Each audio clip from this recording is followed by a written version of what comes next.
Ассалаумалейкум қауым. Бүгін 18-і, міне бүгін түнде сағат 12-де қала жабылатын болды, бірақ арнайы техникалар жұмыс істейді, жұмыс және істеп жатыр. Коронавирус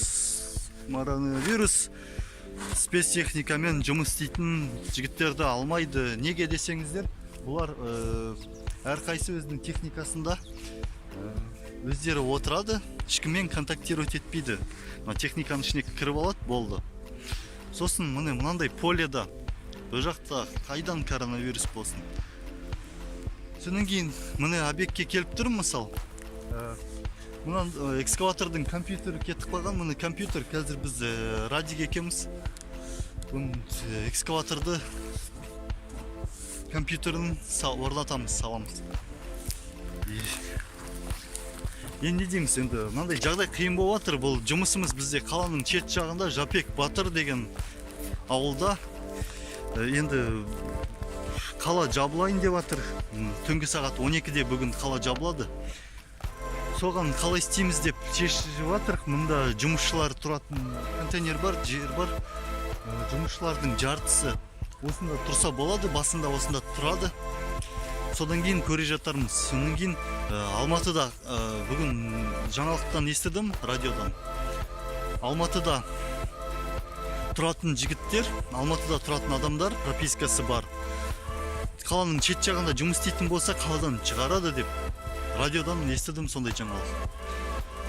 Сондықтан жұмысты тоқтатпаймыз.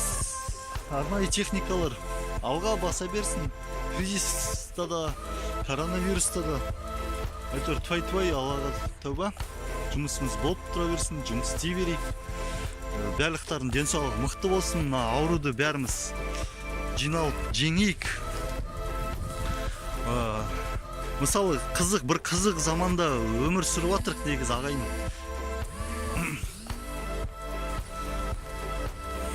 Ал енді біз мына қызық заманда өмір сүріп жатырық.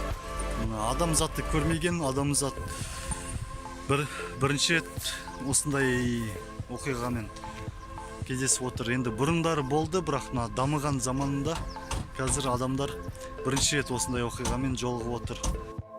Мына мемлекетіміз дұрыс істеп жатыр. Мына Италиядағы жағдай болмасын, қайталанбасын деп, Италиядағы оқиғалар бізде болмасын деп, соны алдын ала алып карантин енгізіп жатыр. Енді не деймін? Мынақты тек қана бәріне денсаулық тілеймін, ауырмаңыздар, ауырмай сырқамай аман-есен осы басымызға осындай бір испытание, сынақ, бір Алланың берген бір сынағы ғой бұл да. Ол сынақтан өтейік, Алла өзі сақтасын. Тек қана Алладан ғана тілейік, бір дұға етіп, Алладан ғана сұрасаңыздар, Алла бәрін береді. Бәрі Алланың қалауымен. Соған сеніңіздер, күмәндарыңыз болмасын. Барлықтарына сәттілік, денсаулық.